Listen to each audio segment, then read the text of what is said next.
People are always playing the game no matter what it is. Absolutely. But like I said, being Facebook and Instagram and everything being free, I think, or if you were a band, you'd be crazy not to take advantage of it. Right. And try to get good at it. But it's almost what makes it terrible, too. Absolutely. Because you can't stand out. I'm not saying I love the fact that it's there, but I understand why it is, and I understand Sure. why it's not going to go away, probably. Mm-hmm.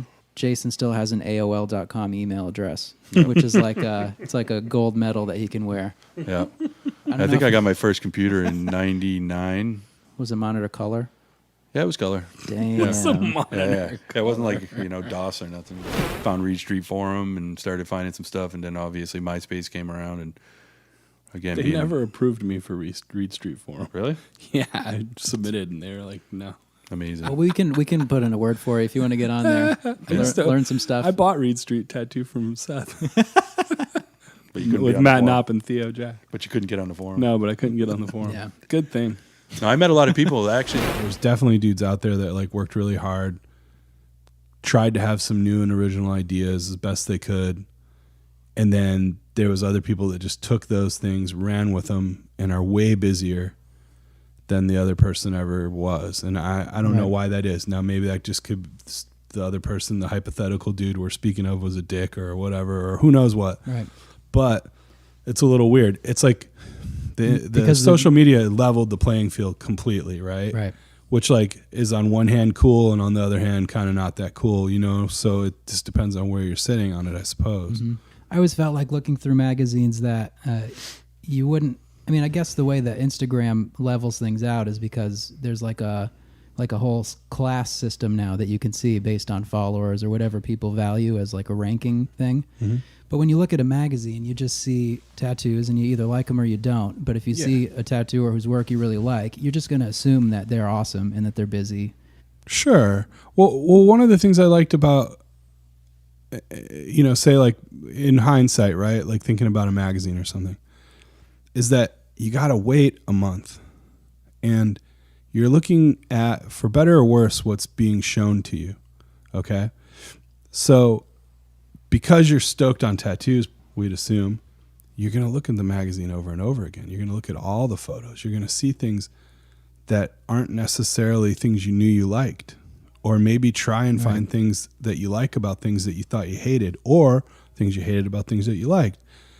I feel like it kind of opened your mind to a lot of things, created a different form of creativity and a different way of developing your own self, say, right? Whereas now you curate your own thing. You only look at what you want to look at. Mm-hmm. And the only things they ever suggest to show you anymore are things that are in the scope of the things More that the same. are the things you like, right? So you're swimming in your own piss. At that point, that's why like a lot of tattooing, it feels pretty homogenized, right?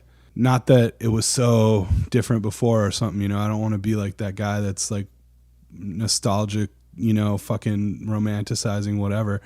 But like, I feel like, at least from my own experience in it, being able to sit and like have nothing but this one magazine and being so stoked and hungry for tattoo crap, you're reading about some dude that you fucking really don't think is that great, but something is sparked from the thing there, Yeah. And I think that is one of the biggest downfalls probably of social media to me, is that you just aren't as exposed to things that you didn't know that you might like some aspect of. Yeah, that's really all media too. If you think about music, how do we listen to music now? Right. We have access to every song, every artist, everything that comes out, to the point where if you don't like it in 15 seconds, you'll probably never listen to it again. Yeah, totally. But when you're a kid and you spend the only $20 you had on a CD, even if you hate it, you're going to listen to it 300 times. Yeah. And then you'll probably like it eventually.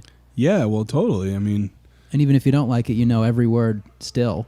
Totally. Well, you also then, like, if you're a kid who's making your own music or something, you figure out something cool to steal from it, but you're not just stealing it. Yeah.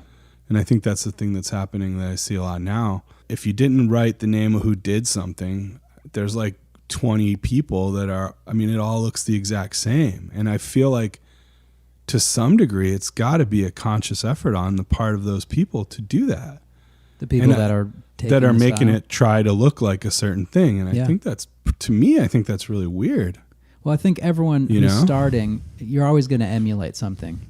Yeah, of course. But like, and we're in such a huge pool of people starting. Yeah. And most people don't get past that. Yeah. You know, if 500 people start tattooing or 500 people start rapping in their bedrooms, Yeah. how many people are going to get to a point where it's anything? Oh yeah, of course. So Absolutely. we have to like sift through all of the people starting and emulating.